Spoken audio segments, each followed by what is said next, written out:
Captain Jake Morrison stood on the observation deck of Defense Station Alpha. Watching the morning sunrise over New Terra, the planet below looked peaceful with its blue oceans and green continents. Small ships moved between the orbital platforms, like busy insects. It was a normal day, just like the thousands of others since the peace treaty was signed. Jake sipped his coffee and checked the time. His shift would end in 6 hours, then he could go home to his family.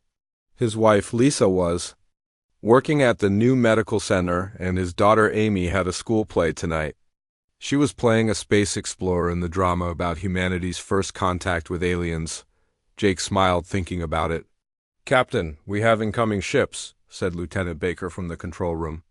His voice sounded worried. Jake walked to the main console. The screen showed dozens of large ships dropping out of hyperspace at the edge of the system. They were big, much bigger than anything humans built. Jake felt his stomach drop as he recognized the design, Zephyrian warships. "Sir?" "They're not responding to our hails," Baker reported. "And they're not following the approach routes from the treaty." Jake stared at the ships on screen. There were too many of them. The peace treaty said no military force larger than 3 ships could enter human space without permission. He counted. 47 vessels, all moving toward New Terra. "Send an emergency message to Earth Command," Jake ordered. "Tell them we have a treaty violation in progress. Then contact Admiral Vextar's ship directly." The communications officer tried for several minutes. "Sir, they're jamming our long-range signals. And the Zephyrian flagship isn't accepting calls?" Jake's hands began to shake.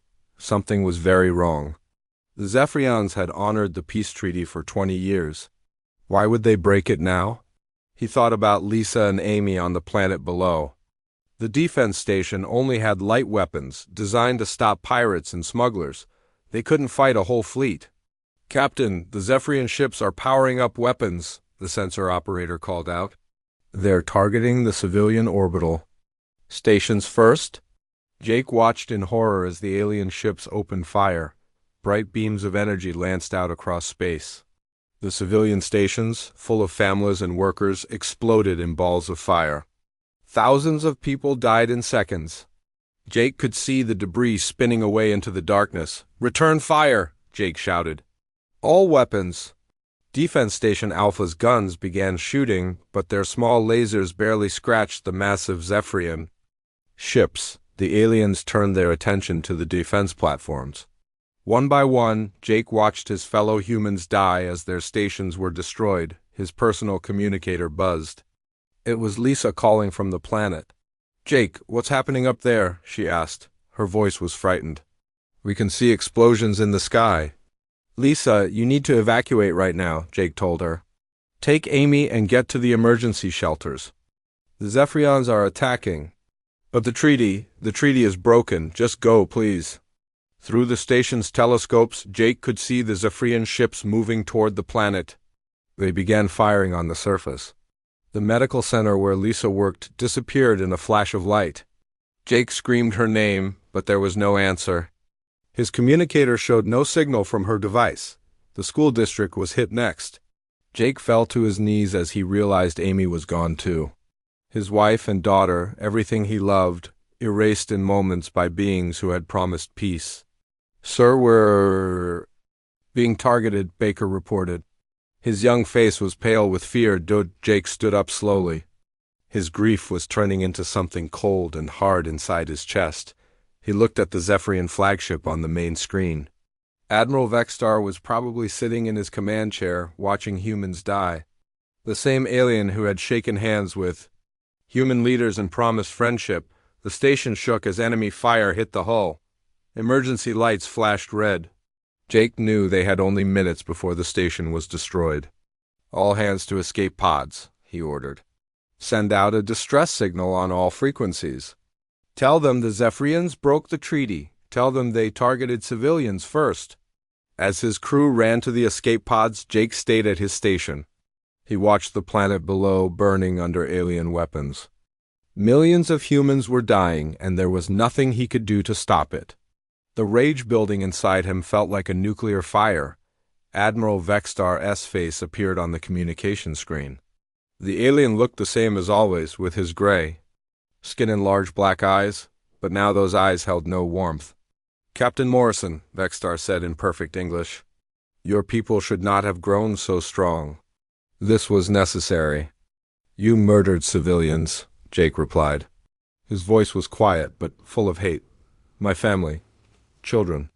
Your species is too dangerous to be allowed to expand further. The galaxy will be safer without you." Jake stared at the alien commander. In that moment, something broke inside him. Not just his heart, but his belief in mercy, in law, in everything civilized. The treaty had been a lie. The Zephyrians had always planned this. "You made a mistake," Jake said softly. "What mistake, human? You let some of us live." The station exploded around Jake as he reached his escape pod. As he flew away from the burning wreckage of everything he had protected, he made a promise. The galaxy thought humans were civilized because of the treaty. They thought humans would play by the rules and accept limits on their behavior. They were about to learn how wrong they were. Jake Morrison was no longer the man who believed in peace. That man had died with his family. What remained was something the galaxy had never seen before, a human being with nothing left to lose and a rage that would shake the stars themselves. The escape pod drifted through space for 3 days before a human rescue ship found Jake. During those long hours alone, he stared at the stars and felt the rage growing inside him like a cancer. Every time he closed his eyes, he saw Lisa's smile and heard Amy's laugh. Then he saw the flashes of light that had erased them from existence. The rescue ship took him to Mars Station, where other survivors were being treated. Jake walked through the medical bay and saw the broken faces of people who had lost everything. Children who would never see their parents again. Parents whose children had been turned to ash by alien weapons. Captain Rex Palmer, Jake's old friend from the academy, found him in the observation lounge. Rex sat down beside him without saying anything. They watched Earth spin slowly in the distance. "The news is calling it the new Terra massacre," Rex finally said. 2 million dead in 6 hours, Jake nodded but didn't speak. Numbers meant nothing to him now. 2 million was just data. Lisa and Amy were personal. "The government is calling for calm," Rex continued. "President Roberts says we need to work through the Galactic Council. Find a peaceful solution." Jake turned to look at his friend. "Peaceful solution? The treaty is still in effect with the other species. If we break it completely, the whole galaxy might turn against us." Jake stood up and walked to the window. The treaty was already broken by them. They killed civilians first. Rex, they targeted schools and hospitals. A week later, Jake was on Earth, standing in front of the Senate Defense Committee. The politicians sat behind their big desk, looking important in their expensive suits. President Roberts was there too, along with Admiral Kate Sullivan, the head of Fleet Command. "Captain Morrison," the committee chairman said, "we understand your loss. The entire human race grieves with you, but we must respond carefully." Jake looked at each face around the table. These people had never seen their families burned alive. They still believed in rules and negotiations. "What response are you planning?" Jake asked. "We're working with the Alterian Council, President," Roberts explained. "They're putting pressure on the Zephyrian Empire to explain their actions. There will be justice through proper channels." Jake laughed, but there was no humor in it. "Justice? They murdered 2 million humans and you want to file a complaint?" Admiral Sullivan leaned forward. "Jake, I know you're angry, but if we respond with violence, other species will see us as the aggressor. We could face the entire galaxy alone." "We're already alone," Jake replied. "The treaty was supposed to protect us. It was a lie." Jake pulled out a datapad and placed it on the table. "I recovered this from the Zephyrian command frequencies during the attack. Intelligence codes, battle plans, supply routes. Do you want to know what I found?" The politicians looked nervous. President Roberts nodded for Jake to continue. "They've been planning this for 5 years. The Zephyrians have been building a coalition with 6 other species. They call it the Final Solution Protocol. The goal is simple: eliminate humanity before we become too powerful to stop. The room went quiet. Admiral Sullivan picked up the datapad and scrolled through the information. Her face grew pale. This intelligence suggests they're planning to attack all human colonies, she said slowly. Not just New Terra? Jake nodded. Earth is next. Then Alpha Centauri, then Tau Ceti. They want us extinct. Even if this is true, the committee chairman said, we can't abandon 20 years of diplomacy. War would destroy everything we've built. Jake slammed his hand on the table. Everything we built is already gone. My wife and daughter are dead because we trusted them. How many more families have to die before you understand? President Roberts stood up. Captain Morrison, you're dismissed. Your emotional state makes you unfit for command decisions. Jake looked around the room one more time. These people would debate and negotiate while more humans died. They would follow rules that their enemies had already thrown away. You're making a mistake, Jake said as he walked toward the door. What mistake? Admiral Sullivan asked. Jake turned back.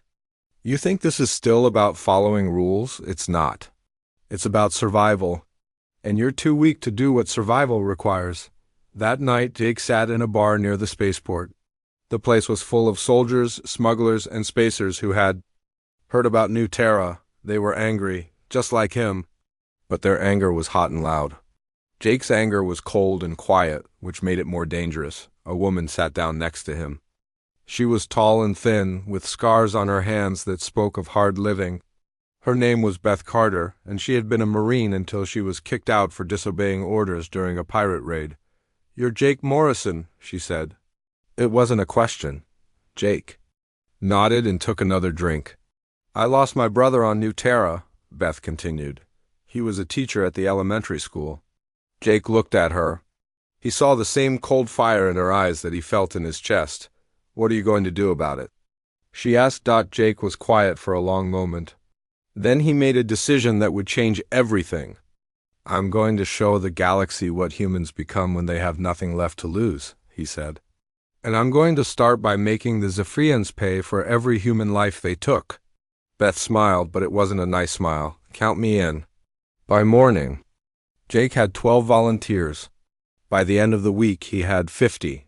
Word was spreading through the underground networks. Humans who had been cast out, dishonored, or broken by the system were finding each other. They all had one thing in common. They had stopped believing in mercy. Jake Morrison was building an army, and the galaxy had no idea what was coming. 3 months after New Terra burned, Jake Morrison stood in the cargo bay of a stolen freighter called the Iron Volf. Around him, 50 men and women cleaned weapons and studied star charts. They were criminals, discharged soldiers, and broken. People who had nothing to lose. Jake had given them something to live for. Revenge? Beth Carter walked up to him holding a datapad. Her scarred face was grim as she showed him the latest intelligence reports. The Zephyrians hit another colony yesterday, she said quietly. New Shanghai, 500,000 dead. Jake nodded without emotion. The rage inside him had grown cold and focused over the past weeks. Each new attack made him more certain that mercy was a luxury humanity could no longer afford. Any survivors?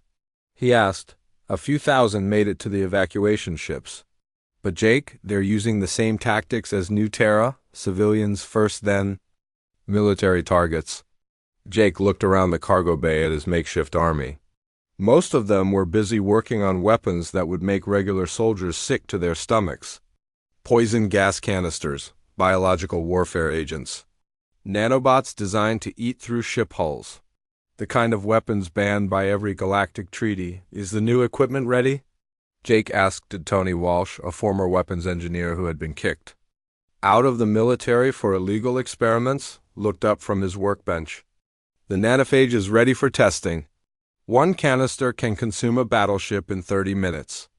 Jake walked over to examine the small silver device. It looked harmless, like a simple grenade, but inside were millions of tiny machines programmed to eat metal and spread to other ships through contact. What about the AI drones? Jake asked. A woman named Carol Stone answered from across the room. She had been a robotics expert until she was caught selling military secrets to buy medicine for her sick daughter. 12 units ready for deployment. They learn from every battle and adapt their tactics. No two attacks will be the same. Jake picked up one of the drones. It was the size of a football, black and smooth. Its surface seemed to shift and change as internal systems ran diagnostics. The drone had no safety protocols, no rules of engagement.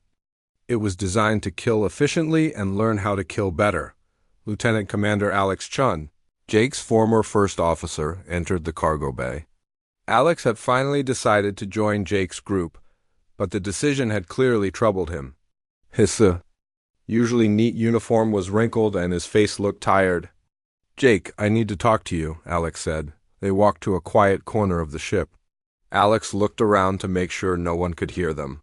"What we're planning, it goes against everything we swore to protect," Alex said quietly.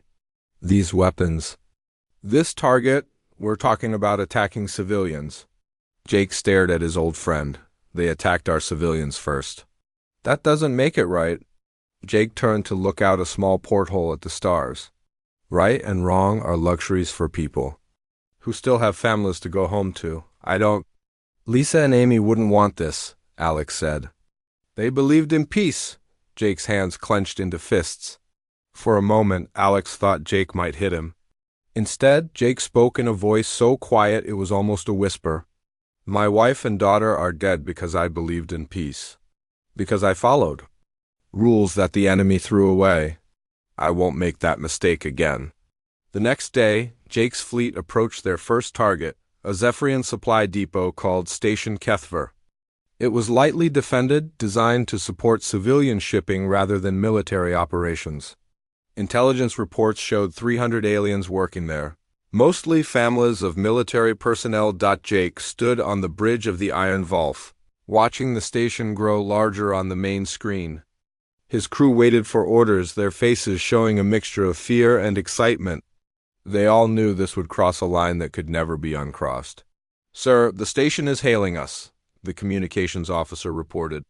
"They're asking us to identify ourselves." "No response," Jake ordered. "Begin the attack." The first wave was conventional weapons. Jake's ships fired missiles and lasers at the station's defenses. The Zephyrian guards fought back, but they were outnumbered and caught by surprise. Within an hour, the station's weapons were destroyed. Then Jake gave the order that changed everything. "Deploy the nanophage." Tony Walsh launched 12 canisters at the station. They broke open on impact, releasing clouds of tiny machines that began eating through the metal walls. The Zephyrians inside sent desperate calls for help as their station was consumed around them. "Sir, they're trying to evacuate," Beth reported. "Escape pods launching." Jake watched the small pods fleeing the dying station. In the old days, he would have let them go. Civilians and wounded enemies were supposed to be protected, but the old days were gone. "Destroy the escape pods," he ordered. His crew hesitated. Even these hardened criminals paused at the idea of shooting defenseless people. "Sir," Alex said slowly, "they're not armed. Some of them might be children." Jake turned to face his bridge crew. They saw something in his eyes that made them step back. The man they had known was gone, replaced by something colder and more frightening. "They didn't spare our children," Jake said. "Deploy the AI drones." The black drones launched from the Iron Vault like angry insects. They hunted down each escape pod with mechanical precision, learning and adapting with every kill. None of the Zephyrians survived. As Jake watched the station break apart and drift into space, he felt nothing. No satisfaction, no guilt, no regret. Just a cold certainty that this was only the beginning. "Set course for the next target," he ordered. "And send a message to Admiral Vexstar. Tell him this is what happens when you break a treaty with humans." The galaxy was about to learn that humanity's capacity for civilization was matched only by their talent for becoming monsters. 6 months after the attack on Station Kethver, Jake Morrison's name was whispered in fear across the galaxy. His fleet had grown to 30 ships, filled with humans who had abandoned all hope of returning to civilized life. They called themselves the Lost Legion, and they left no survivors. Jake stood in his private quarters aboard the Iron Valve, staring at a holographic display showing the Zephyrian trade routes. His body had changed over the months. Combat drugs kept him awake for days at a time, and surgical implants enhanced his reflexes beyond human limits. The modifications were slowly killing him, but he didn't care. He only needed to live long enough to finish his work. On the table beside him lay 3 small devices that looked like ordinary data chips. They contained recordings of Zephyrian commanders begging for mercy before Jake executed them. He had started broadcasting these videos across all communication channels, making sure every species in the galaxy saw what happened to humans' enemies. The door chimed, and Beth Carter entered. She looked as changed as Jake, with new scars and cybernetic implants that made her eyes glow red in the dark. She had become his most trusted lieutenant, the one person who understood his mission completely. "The prisoners are ready?" she reported. Jake nodded and followed her to the ship's detention center. 3 Zephyrian officers sat chained to metal chairs, their gray skin pale with fear. They had been captured during the raid on Outpost Vexenor, where Jake had tested his latest weapon. A virus that ate through Zephyrian nervous systems while keeping them conscious. "Admiral Kethver," Jake said to the highest-ranking prisoner, "you commanded the 3rd Fleet at New Terra." The alien's large black eyes showed terror. "Please, I was following orders." "I have younglings." Jake cut him off with a gesture. "So did one behind him." Carol Stone set up the recording equipment. These executions would be broadcast live to every major world in the galaxy. Jake had learned that fear was more powerful than any weapon. The Zephyrians were starting to surrender, rather than face his forces. "You killed 2 million humans," Jake continued. "Civilians, children, families, now you'll pay for each one." The first admiral died slowly, his screams echoing through the ship. Jake felt nothing as he watched. The rage that had once burned hot inside him was now cold and mechanical. He was no longer killing for revenge, but because it was what he had become. The second execution was interrupted by an emergency alert. Alex Chen's voice came over the intercom. "Jake, we have incoming ships. It's Admiral Sullivan with a human fleet." Jake left the remaining prisoners and went to the bridge. On the main screen, he could see 12 human warships approaching. They flew the flag of Earth Command, but Jake no longer recognized their authority. "Open a channel," he ordered. Admiral Sullivan's face appeared on the screen. She looked older than Jake remembered, with new lines of worry around her eyes. Behind her, he could see the bridge of the flagship Endeavor. "Jake Morrison, by order of the human government, you are commanded to surrender your fleet and return to Earth for trial?"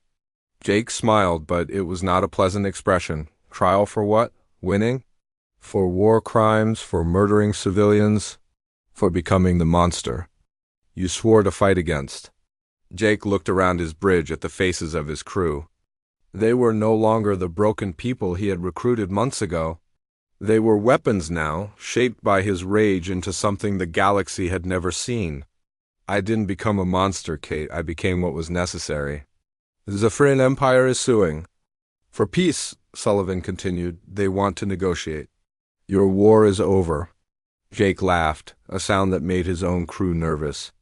"Peace? After what they did? After what I've become? There can be no peace until they're all dead." On the screen, Sullivan's face showed sadness and fear. "Jake, please.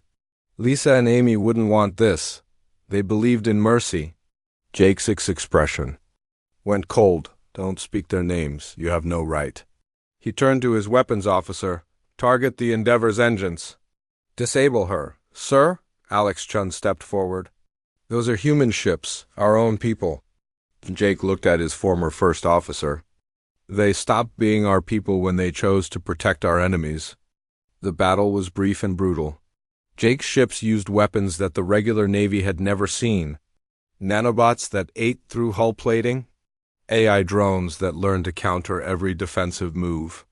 Gas weapons that killed crews while leaving ships intact. Admiral Sullivan's fleet was destroyed in 30 minutes.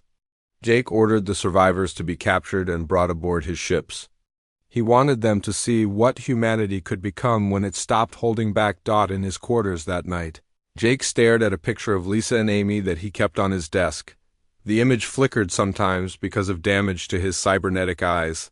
He spoke to the picture as if they were still alive. "I'm almost finished," he whispered. "Just a few more worlds to burn, then they'll understand the price of betraying us." Behind him, Colonel Rick Hayes watched from the doorway. Hayes had been with Jake since the beginning, but he was starting to question what they had become. Jake was no longer sleeping or eating like a normal human. He talked to ghosts and planned strategies that would kill billions. "Jake," Hayes said quietly. "The weapon is ready." Jake turned around. "Which weapon?" "The one Carol has been working on, the planet killer. She calls it humanity's last word." Jake's damaged eyes glowed with interest. "Show me." They went to the weapons lab where Carol Stone stood beside a device the size of a small car. It looked innocent enough, but Jake knew it contained enough destructive power to sterilize an entire star system. "One deployment," Carol explained, "and the Zephyrian homeworld becomes uninhabitable for 300 years. Nothing will survive. Not the people, not the animals, not even the bacteria." Jake ran his hand along the weapon's smooth surface. With this, he could finish what the Zephyrians had started. Complete genocide. The final solution to the problem of two species that could never coexist. "How long until it's ready to deploy?" he asked. 3 days, Carol replied. "But Jake, once we use this, there's no going back. The galaxy will unite against us. Humanity will be seen as the greatest threat in known space." Jake nodded slowly. "Good. Let them fear us. Let them know that humans are not to be trifled with." As he walked back to his quarters, Jake didn't notice the worried looks his crew gave him. They had followed him into darkness, but some of them were starting to wonder if they had gone too far to ever find their way back to the light. Jake Morrison stood in the ruins of New Terra's orbit, where his family had died 1 year ago. His fleet surrounded the planet-killer weapon as it charged for its final deployment. In 6 hours, the Zephyrian homeworld would be nothing but radioactive dust. The bridge of the Iron Vault was quiet except for the hum of machines. Jake's crew worked at their stations, but their faces showed fear. They had followed him into darkness, but now they wondered if they could ever find their way back. "Sir, we have multiple fleets incoming," Beth Carter reported. Her voice was steady, but Jake could see the worry in her glowing red eyes. "Human ships from 3 directions. And something else." On the main screen, Jake watched dozens of ships drop out of hyperspace. Admiral Sullivan's replacement fleet appeared first, flying the Earth Command flag. Then came ships from the human colonies, civilian vessels turned into makeshift warships. But the third group made Jake's blood freeze, Zephyrian warships, led by Admiral Vextar himself. "They're working together," Alex Chun said quietly. "Humans and Zephyrians fighting side by side." Jake stared at the screen. The sight of human and alien ships flying in formation filled him with rage. After everything the Zephyrians had done, humans were still willing to protect them. "Open a channel to all ships," Jake ordered. The communications screen split to show multiple faces. Admiral Patricia Wells, Sullivan's replacement, appeared alongside several human colony leaders. But it was Admiral Vextar S. Gray face that made Jake's artificial heart beat faster. "Jake Morrison," Admiral Wells began, "you have 6 minutes to surrender before we open fire." Jake ignored her and focused on Vextar. "You came here yourself? Good. You can watch your homeworld burn?" Vextar's large black eyes showed something Jake had never seen before: fear. "Captain Morrison, please. What happened at New Terra was wrong. My government has agreed to full reparations. We will rebuild everything." Jake laughed, a sound that made everyone on both sides nervous. "Rebuild? You can't rebuild the dead. You can't bring back my family." "No," Vextar admitted. "But more killing will not bring them back either." Jake turned to Carol Stone. "How long until the weapon is ready?" 4 minutes, she replied. But her voice was shaking. "Jake, maybe we should listen to them." Jake spun around to face his crew. They all stepped back from the fury in his cybernetic eyes. "You want to listen To them? After what they did to us? Sir, Colonel Hayes said carefully, maybe this is enough.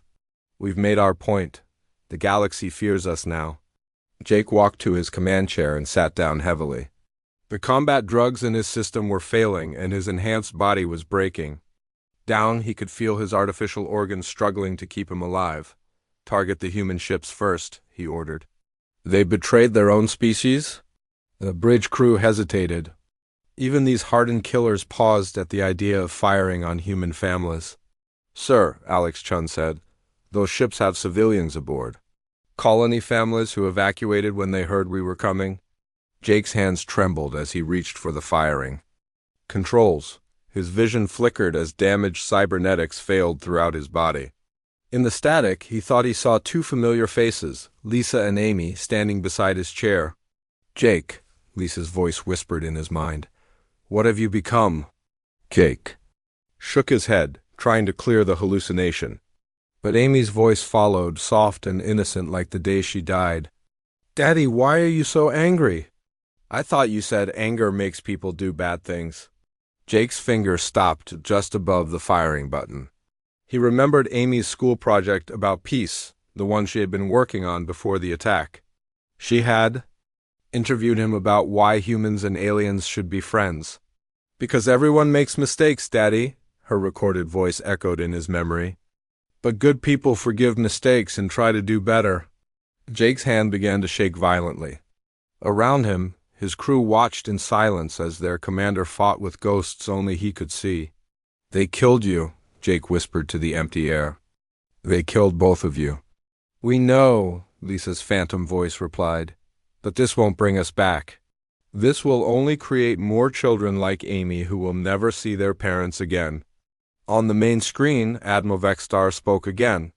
Captain Morrison, I know you cannot forgive what was done.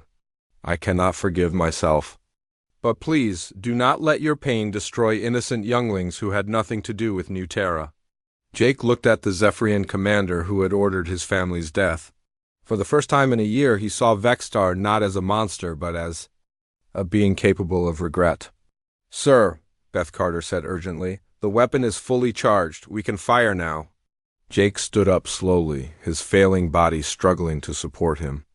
He walked to the weapon controls and placed his hand on the activation switch. One press and billions would die. The Zephyrian species would be extinct, just as they had tried to make humanity extinct. Daddy, Amy's voice whispered one last time, what would make you proud of me? Jake remembered her answer from that old school project, helping people instead of hurting them. Jake's hand moved away from the weapon controls and toward the ship's self-destruct system. Jake, what are you doing? Alex asked in alarm. Something Lisa and Amy would be proud of. Jake replied. He activated the Iron Vol's self-destruct sequence along with the planet killer weapon. In 30 seconds, both would be destroyed forever. All hands to escape pods, he ordered. That's a direct command. His crew ran for the evacuation systems, but Jake remained on the bridge. He opened a final transmission to all the ships watching. This is Captain Jake Morrison. The weapon is destroyed, and so am I, but remember this lesson, all of you. Humans are capable of becoming monsters beyond your worst nightmares. We can destroy entire civilizations if you push us too far. But we're also capable of choosing mercy, even when we have every reason not to. Jake looked directly at Admiral Vexstar's face on the screen. The next time you think about breaking a treaty with humans, remember what I became. And remember that some of us are strong enough to choose a different path. The Iron Volf exploded in a flash of light that could be seen across the star system. Jake Morrison died with the weapon that would have ended a species, choosing in his final moment to save the galaxy from his own rage. In the aftermath, humans and Zephyrians signed a new treaty. This one was built not on trust, but on mutual respect for each other's capacity for both creation and destruction. The galaxy had learned that humans were not to be underestimated or betrayed, but they had also learned that humanity's greatest strength was not their ability to become monsters, but their ability to choose not to be.